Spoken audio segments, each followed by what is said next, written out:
NJ Advanced Media, and welcome back to the Rutgers Rant. Joined as always, Keith Sargent, James Cratch. Fellas, we're going to have a lot of time to cover everything. We've got a whole ton of stuff. The Maryland game, Nunzio, the Blackshear Redshirt issue, of course, the coaching search. I wanted to start this Rutgers Rant, though, with a little rant, if that's appropriate. And bear with me. It might take a minute, but I woke up on Sunday morning, right? I want to get the whole Rutgers experience out of my head. I drive to my neighborhood bagel store. I buy a bagel, get the scrambled eggs, bacon, get my bagel, turn around, and there's a guy there. And the first thing the guy, of course, says is, "Hey, how about Rutgers, huh?" And I'm in that position where, okay, well, I've got to go through the whole thing again and explain what happened at the Rutgers game in Maryland. And before you know it, I've got like 3 other people at the bagel store who want to hear the same story about what happened at Rutgers. And, this is crazy. Oh, my gosh. I finally extricate myself from that conversation, get in the car, drive to MetLife Stadium, my next gig, covering Giants, Vikings. All right, definitely there's no Rutgers here. Get in the elevator at MetLife Stadium, get out in the press box, walk into the press box. The first person I see in the press box is, of course, "Hey, what about Rutgers, huh?" And the point of this, there's a point to the story, I swear. The point of this story is it was at this moment, as I'm again telling the story of what happened at Rutgers against Maryland, and this is the same thing that happens every week, that it just dawned on me that this is what it's like to be a Rutgers fan. I mean, and I'm not talking about like the casual people who go to a game every couple of years. I mean, like the people who listen to this podcast. And it just struck me and I just feel sorry for all of you that this is like, you identify yourself with this team and then you have like, this terrible thing happen every Saturday. And I'm sure when you go to work and you plug in your laptop and you get your cup of coffee, there's some guy in the cubicle next to you who looks over the cubicle wall and says, "Hey, what happened to Rutgers?" I mean, Sarge, you know what I'm talking about there? I mean, do you kind of understand this? I do. And in some ways, I mean, it just speaks to, we've talked about this before. I think of a guy like Greg Brown, right? And Greg Brown is obviously, enormously influential at Rutgers. He's donated a ton of money. His name's on the locker room. The guy is enormously successful as the chairman of Motorola. $7 billion company, right? He's served on the advisory committees for both Obama and George W. Bush. The guy, by any measure, he's made it in life. And yet he's obviously known as, the guy who's influencing Rutgers. And, so I just get to that point. I can imagine him going to the water cooler today, with that black water bottle, going over like this, and then all of a sudden, some Ed from accounting, Ed, who's obviously a Penn State grad, goes, "Hey, Greg, how about Rutgers? Huh? What happened to Maryland? Penn State beat Maryland 59-0 the week before. What happened?" And and obviously Greg, as powerful as he is, he probably fired Ed from accounting. But it's true. People are pissed. And to that point, like we're associated with it. And like I went to a party on Saturday night, like a fire pit, in-laws, and I just wanted to turn my phone off and just talk about life. Let's talk about and for the first 45 minutes, I had to recap everything that, is Schiano coming? Is, what's going on? What happened? And I don't want to talk about, can we talk about what you do? It's tough, man. It's really tough. Greg Brown, a high achieving how about Jeff and Amy Towers? These people are saving the black rhinoceros from extinction, and they're doing these humanitarian work. And so someplace they go to Kohl's or something, and someone recognizes them, and they're like, it's the same thing. "Hey, what happened to Rutgers?" I mean, I don't, and I'm not making light of it because I really do just feel sorry for people who live and breathe this and have to go through this every week. And Cratch, how are you? This could be a good session for look, I mean, here's the deal. They stink.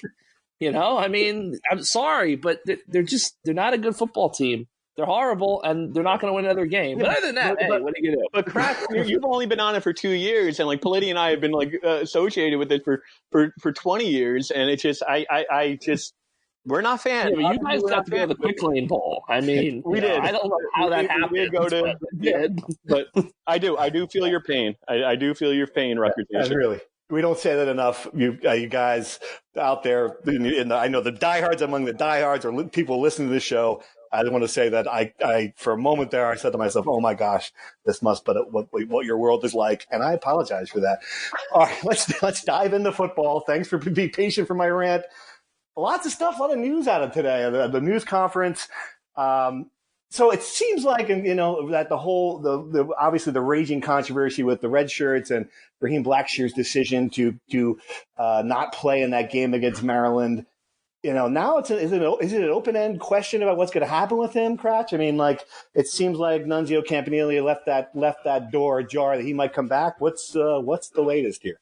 Yeah, so we just had the press conference on Monday, and Nunzio's response was he hopes to kind of have a plan and an answer by the time they hit the field for practice on Tuesday. The team has off Monday. So my interpretation of reading between the lines of what Nunzio said is that either Blackshear is going to be out there, and if he's going to be out there, I guess maybe he's going to play this year. And if he's not out there, then maybe he's not. I think that was the vibe I got. I think it's very clear from what he said after the game on Saturday and today at the press conference that he treats Art's red shirt contemplation and Blackshear's red shirt contemplation, I guess, as two separate issues. Mm-hmm. He seems to be a little bit more supportive of Art's decision than Blackshear's, and I get the feeling that he wants to have this settled one way or the other by Tuesday, as he said. Now we just have to get there to practice.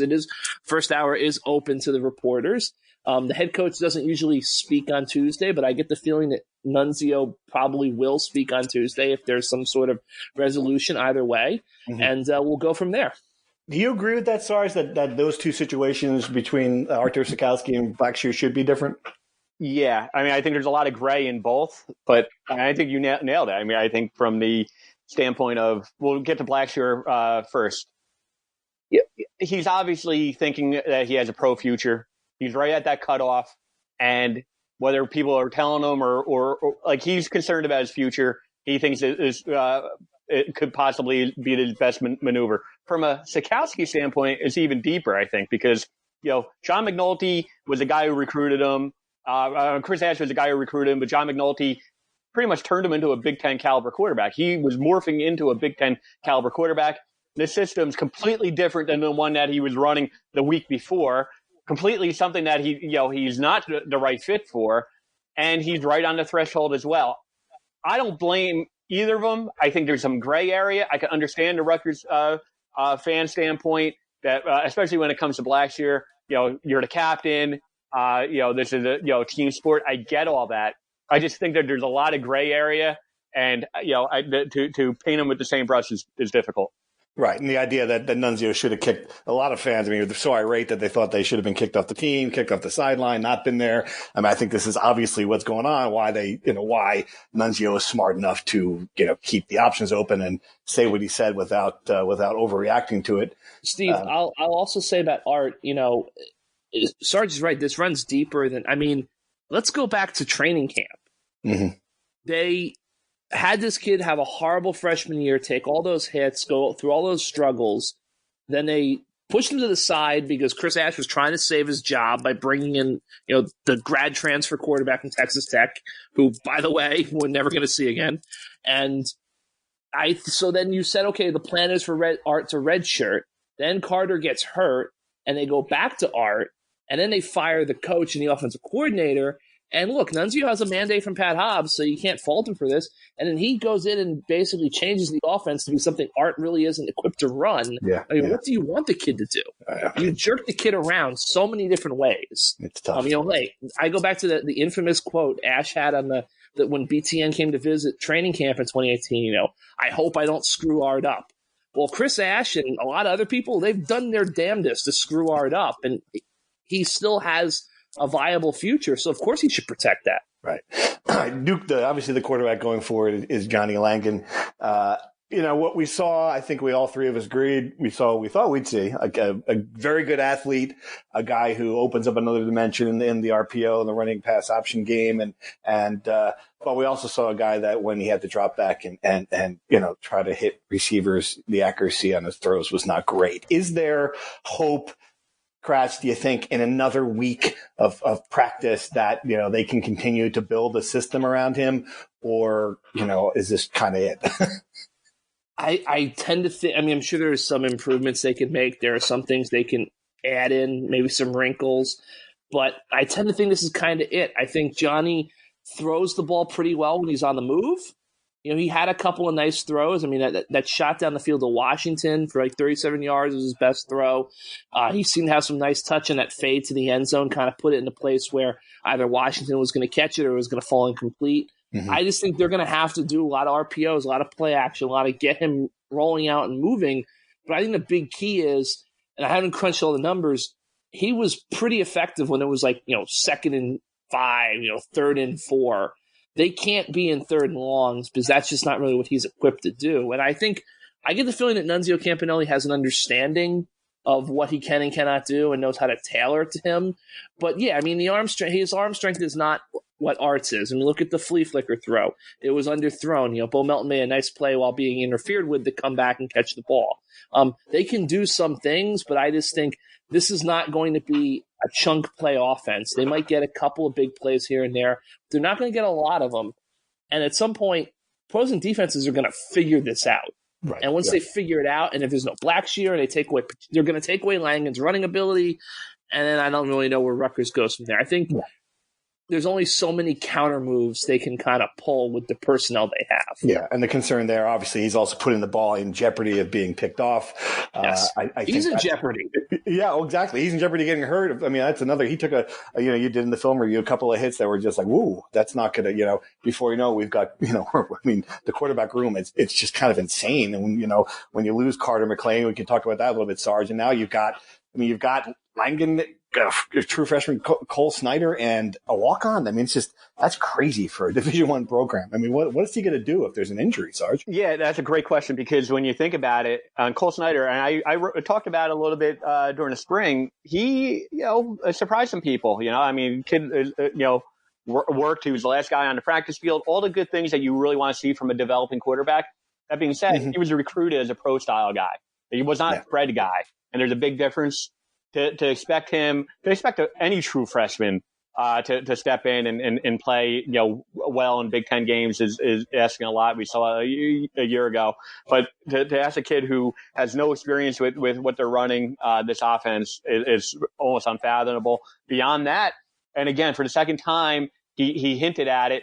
We're going to see Isaiah Pacheco running a Wildcat. That's what we're going to be seeing. Yeah. And if it was 2014, 2015, when the Wildcat was all the rage, then I would say, oh, okay, well, but now everyone prepares for it. The Maryland coach spent the week leading into that game getting tape of Bergen Catholic in order to figure out, and they figured out how to stop Rutgers, and they adjusted after the first drive. So, the opposing defenses, are going to figure it out.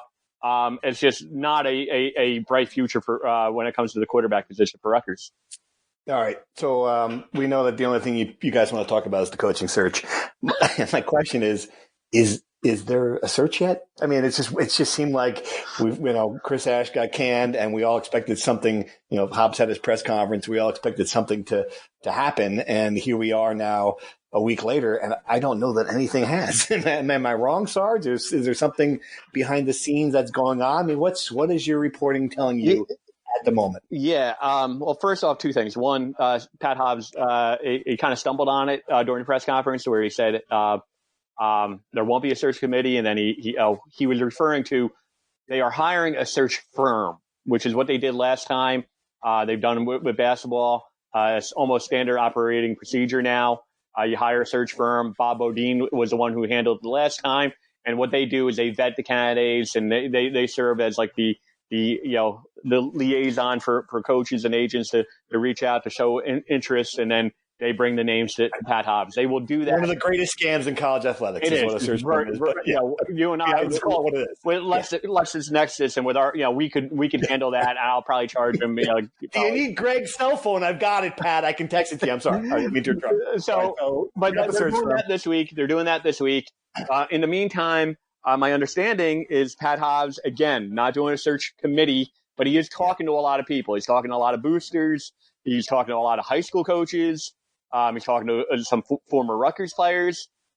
He's doing that type of work to say, like, as any AD would tell you, that they have a list in their back pocket. Pat-Hobbs does. Most of the names who we reported initially are on that. I will have more reporting this week with a few more names. But we are only week 2 in this, and I will leave off with this.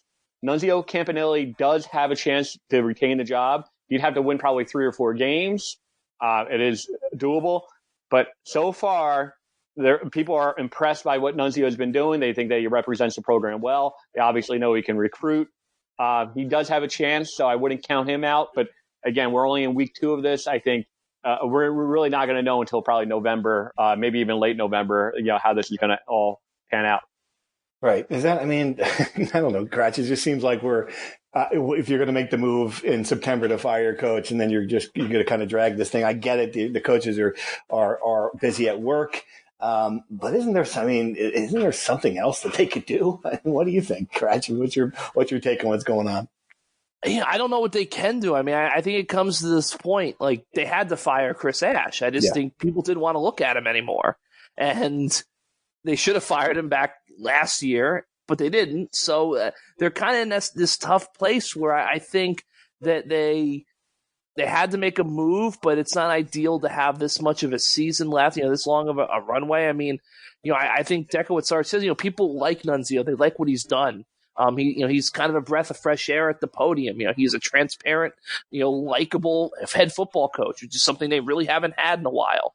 But the idea that he's going to win 3 or 4 football games, I mean, I just don't see that happening. No. So I think that at some point, I would expect maybe at the second bye week, things probably really start to ramp up. Because at that point, you probably know, okay, Nunzio's done a great job, done everything he can, but he is not really going to be in the mix here. So now we can maybe sort of start to expedite looking for an outside candidate.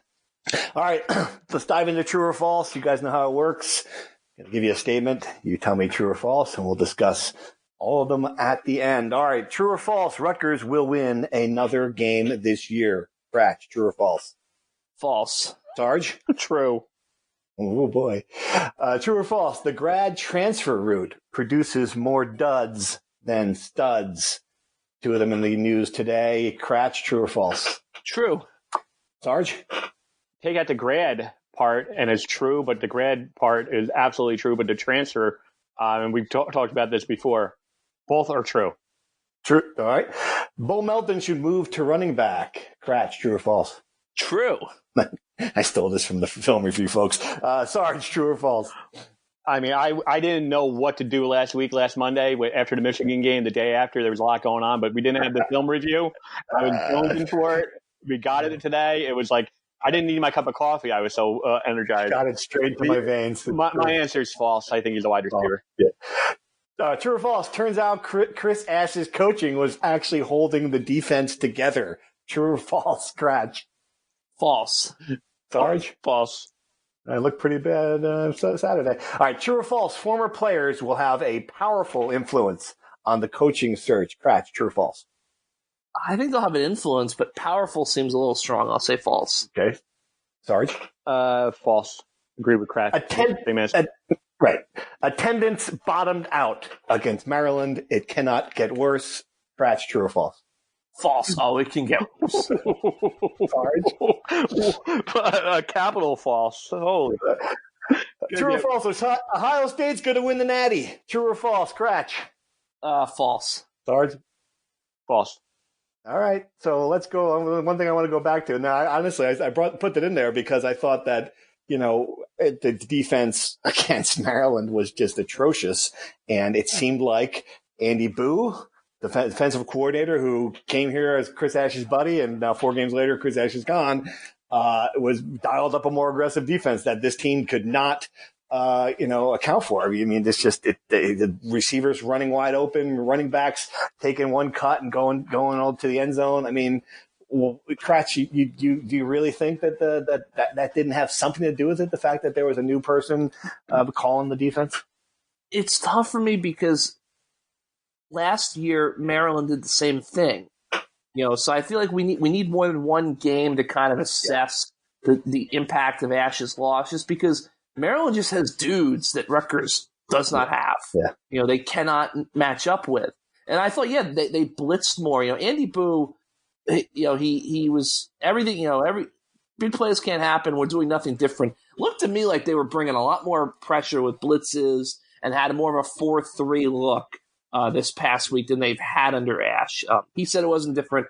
I would beg to disagree. But after the first play, after they get the 80-yard touchdown, the first defensive play of the game, they played pretty well until it just kind of wore down. So I do wonder if they can get more consistency and kind of eliminate some of those big plays. And Indiana, I don't know if they have Indiana's be a very difficult team to defend. Remember last year they played that soft zone and Peyton Ramsey just shredded them.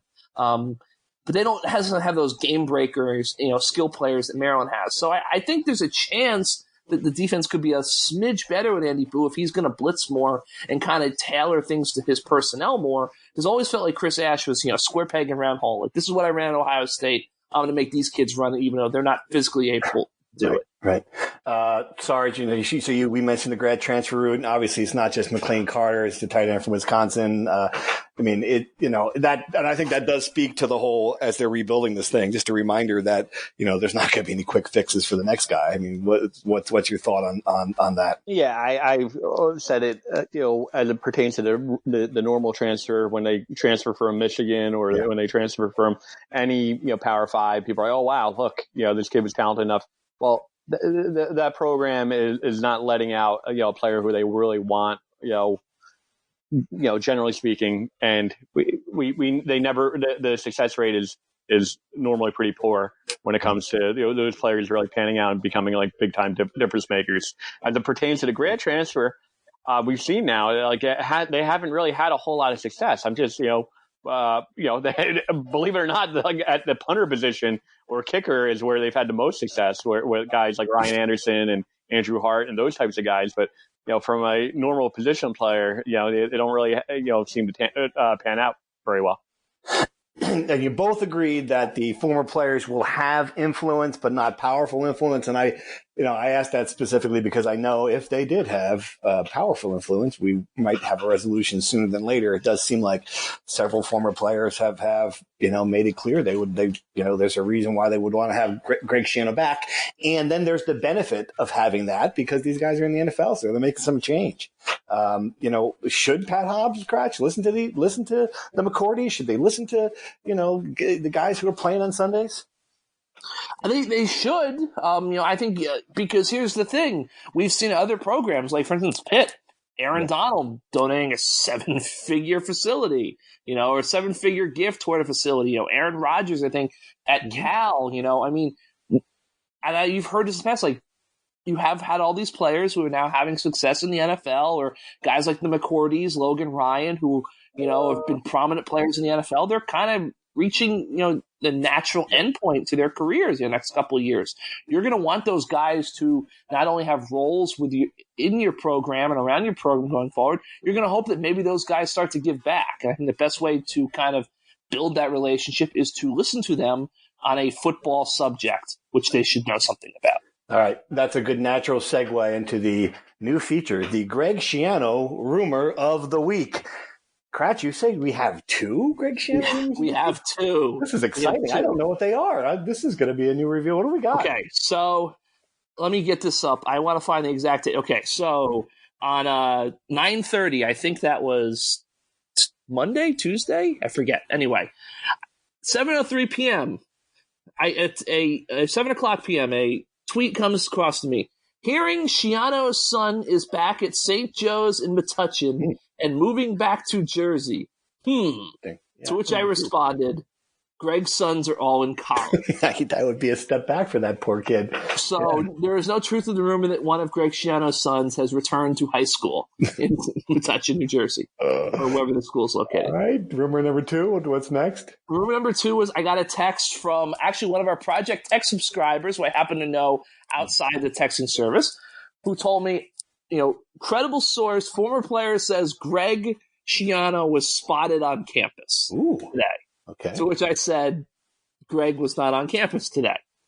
And I believe a day later, that rumor that hit the message boards saying Greg was, and there was like a 12-page thread about whether or not Greg was snuck onto campus for various reasons. Right. So 2 rumors. And the best part about the first rumor was when I responded to the person like, no, Greg's kids are in college, he said maybe it was Flood's son that came back.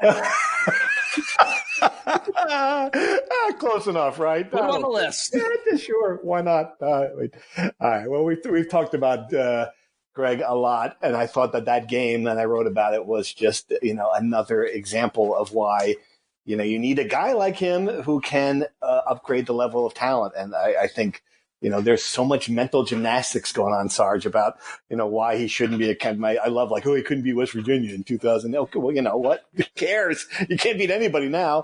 I mean, just what about the offensive system he's going to run? Just a lot of people who are coming up with these. I'm using the dumb voice a lot, aren't I, in this podcast? A lot of people are coming up with these, reasons not to hire him. Do you think anything has moved since we've talked last about him, or just because the search hasn't begun, that we're still in the holding pattern with Greg? You're starting to sound like Ed from accounting, by the way. I mean, I understand.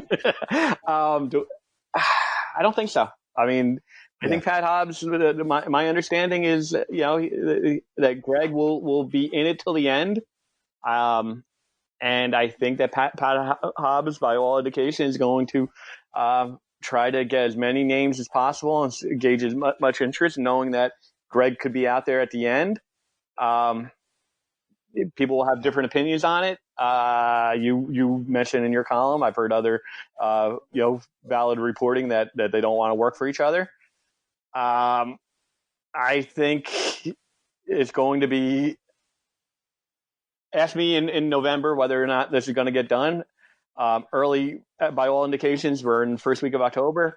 It doesn't look good. If I was a betting man, I wouldn't bet on pat-hobbs and Greg Schiano working together. But things have a habit of there are other forces involved, and nothing would surprise me at this point. But at this point, it's a long way from happening. Other forces, including people who write the 7-figure checks. Those are the other forces. So yep. It's going to be, it's going to be fascinating to see if there's movement there, because it's going to be, no matter who he comes up with other than that name, it's going to be his name. That name is going to be there to the end. You're right. All right, let's dive into the Project Text questions. As always, the Rutgers Insider program has been buzzing. Just a bunch of stuff going on there. Text back and forth. Sign up, NJ.com/text, and join us in there. And we took, just too many questions as always to answer, but I've got about 8 of them. So let's go. The first one, why do I feel like I am the only one who thinks Al Golden is a viable candidate? Is he a viable candidate? Pro and cons. Cratch, I guess last time you weren't here for the search, but that was the first name. He had just gotten done with Miami. It was the first name that came up, and it was quickly dismissed. I don't think he blew anybody away with his interview. So what's changed in 3.5 years that he would be a guy now? Do you think would you make him a viable candidate? I would, and the reason why is, and I go back to a conversation I had one time with a high school coach who coaches at a small school. Not a state power in any way. This guy's not Nunzio when Nunzio was at BC. And he got hired, and the day after he got hired, his phone rings. It's a Philadelphia area number he doesn't recognize. It's Al Golden, who's at Temple, calling to congratulate him. Yeah. Al Golden was a guy who had relationships seeming with all the New Jersey high school coaches. And one of the things that always struck me is a lot of public school coaches I spoke to felt that Chris Ash didn't really pay attention to them or care about them. He was very kind of tunnel focused on the big parochial schools and, the big, kind of, schools that churn out talent year in and year out at the public school level. Al Golden's a guy who I think might be able to unite all of those factions. That's another thing too. I was speaking to a big tennis coach from another school who said something, in New Jersey, we always talk about you got to get New Jersey kids home. You got to unite New Jersey. Well, there's different New Jerseys. There's North Jersey. There's South Jersey. Al's from, the Jersey Shore area. So that's one of the questions. Greg was able to kind of get everybody on the same page. Could Al Golden be a guy with those relationships who could pull all the different areas of New Jersey, the different kind of football cultures together and get them operating on the same page. I don't think Al doesn't seem to be a serious candidate at this point. I think Al's a guy who likes coaching in the NFL, from what I've been told, but he would certainly listen to Rutgers or BC or any other big Power 5 program in the Northeast that was willing to pay him enough that he would leave the NFL. I do think Rutgers should look at him because I think that he isn't Greg, but he might be able to bring some of those Greg-like qualities with a different approach. All right, next one. Would Buffalo coach Lance, and am I pronouncing this wrong? Leipold? I think it's Leipold. Leipold. Would Lance-Leipold's name be mentioned for the Rutgers job if he didn't embarrass Rutgers last year? He's 15-19 in the MAC, 0-2 this year. Sarge, this is another guy. Obviously, he had great success in Wisconsin at Division III level. But what am I missing here? What does he bring to the table other than the fact that he had a pretty good MAC team last year that absolutely curb stomped the Scarlet Knights? The way it was put to me was and it's basketball, so we might be tuning out some of our football audience, but he's like a John Beilein type guy who if John Beilein had a similar, he won at the Division III level and was a great coach at that level. The guy can coach is basically what people think. And then you see what he's done at Buffalo. You're right. I mean, they're 2-4 right now. They lost to overtime this past week, but they were 10-4 a year ago. They won their division in the MAC. The MAC has proven to be a pretty good breeding ground in general for head coaches. And he might be at the next guy, at the MAC level. And I think the feeling is, from a Rutgers insider standpoint, that maybe you get him, on his way up, kind of like a Steve Peichel. That's the vibe. I don't know whether or not he's going to win the press conference ultimately, but the people who I know who are close to him all think that he can coach. There's just not coaching. I get it. There's not a lot of juice there. I guess that's what we come back to the other 16 things that Rutgers has to check off box-wise for a head coach. I don't know if he gets a lot of those, just because of, he's just it seems like he personally, and I'm, again, I've only been around him a little bit. I've only seen him a little bit, but he's not exactly going to fire people up. So I don't know if that's going to be the answer or not. All right. So next question. This is from our friend Kevin Fine, friend of the podcast. Maybe we'll see him in Indianapolis this weekend. Dad called. He wanted to know if it was such a crazy idea, if things fall through, to get both Campaniles and let them run with it. I mean, obviously bringing Anthony back from Michigan. Hey, why stop there? We can bring Vito in from Bergen Catholic. Cratch. I mean, how many Campaniles are there? Is there anybody else in the family, like a sister who can, do the 50-50 at the game? Like the entire family? What do you think? Nick is the offensive coordinator at DePaul High, I believe. Okay. He's the next guy up to get a job. All right. Maybe he would go to BC and replace Vito. Is there a Campanile who just has a job in accounting or something? Is it Ed Campanile? I don't believe so. I think remember, Greg Brown just fired Ed from accounting, so he's looking for a job. Ed needs a job, so it's perfect. It all works out. Yeah, there you go. Does it make Christ? Is this? And I looked at this again. I think that Nunzio has done a good job in explaining things. I like his honesty. I think he's great at the podium. I thought the game plan, given the hand he was dealt, was pretty good. I still think he's too raw to be head coach at a Big Ten school. Do you disagree? I think he is a head coach at the Big Ten school. That's the thing.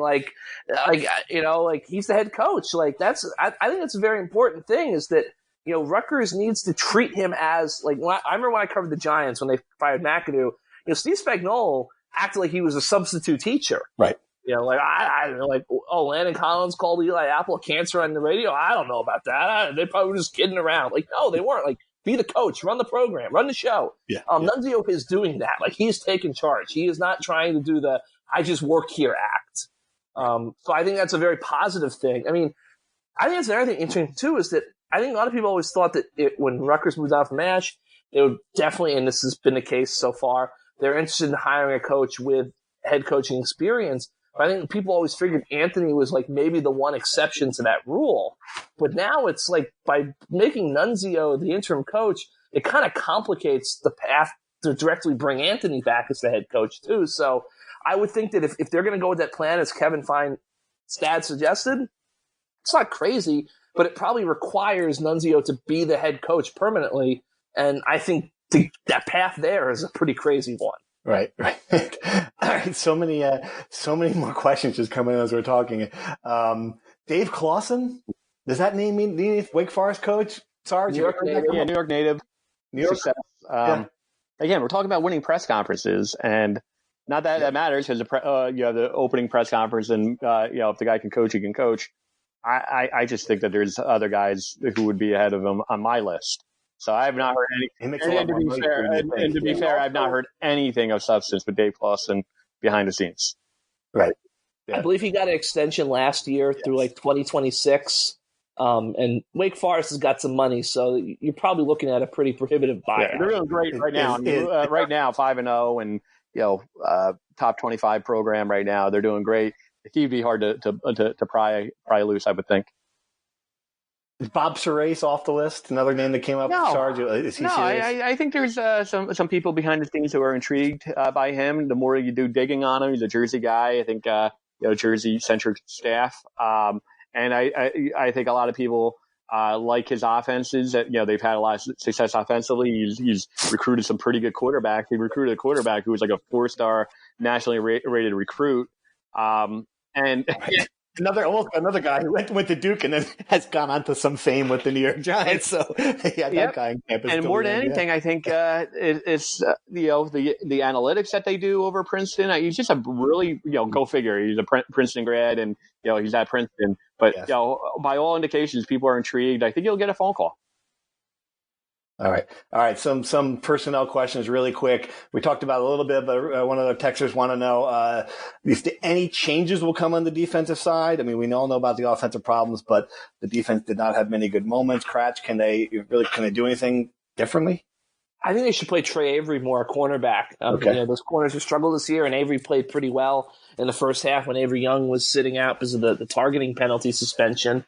I just think you're going to have to continue to blitz more. I think, the defensive line I thought looked better than it has. I thought Mike Turdov, who got dinged up, it looked like he was at practice yesterday on Sunday. I thought he played pretty well. Williamson Prevalon had a sack. I think that the biggest issue they're going to have is just their back seven, I just think, which they thought was going to be a strength of the team, I don't think has played terribly well. I know Andy Book got kind of pointed with me when I asked him how the linebackers have played this year. But I just think, you look at some of those big plays against Maryland, it was just linebackers got beat. And, maybe Maryland just has guys and they just have matchups that Rutgers can't account for. But Ohio State, Penn State, they're going to have those matchups too. So I think that there really isn't much they can do. They have what they have at this point. And honestly, as I wrote in the film review, these, bad tackling, lack of talent, lack of depth, they're Chris Ash's problems that Andy Boo now has to kind of muddle through for the next 7-week games. All right, and one more from the texters. The whole McLean Carter disappearance is kind of mysterious. Is he even on campus? Is he in New Jersey? It's just kind of crazy that the starting quarterback was here and gone. Sarge, I guess, concussions are serious things, but you're right. It does, and I wondered the same thing. There's certainly not. Is there more to this story that we don't know? The quick answer right now is no. Concussions are serious, and there's different grades and different levels of concussions, as everyone knows. Right. Concussions are the same. He is still, by all indications, still attending school. There's more to it. We're going to poke around, but as far as I know, I can't say that there's anything more to it right now. All right, predictions. So there are very few moments when I have thought, let me mortgage the house, clean out my 401k, and place a bet on a football game. When the news broke that Blackshear wasn't playing, Maryland minus 12.5 was one of those moments. Though, by the way, Politi. The news broke on NJ.com /text. Yes, it did. Your text service, Rutgers Insider. That's where it broke. I was just sitting in the press box like, who do I know in Vegas that I could wire, $20,000 to? It just didn't seem like that 12.5 points was just way too low. So Vegas said, you know what? We're going to double it against Indiana. And I'm still thinking it's too low, 25.5. I mean, I don't know how you guys feel. Let's go right to it. I mean, Cratch, what do you think? Indiana minus 25.5. Where do you stand on this one? If I were a betting man, and of course I'm not, I would be very wary about that line just because I feel like that line has tremendous backdoor Rutgers cover potential. Yeah. Just because look, Indiana's going to score points, but they also give up a lot of points. Right.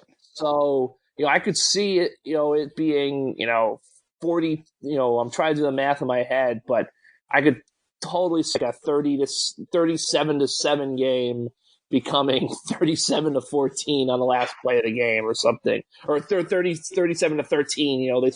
Rutgers scores a touchdown on the last play of the game, and it's 24 points, something like that. I feel like there's this backdoor potential with that. What's your score? You got to pick. What do you got? Oh man, I haven't even thought about this. I don't really think about these much. I'm going to say, trying to do the math in my head. I will go 42-14. So what is that? Let me do the 14. Whew. I don't know. That's a cover, right? That's a cover. No, I can do the math. 28 point. That's 28 points. So yeah, I guess I'm going with the Hoosiers then. 42-14. Sarge? Yeah. 40 to 10.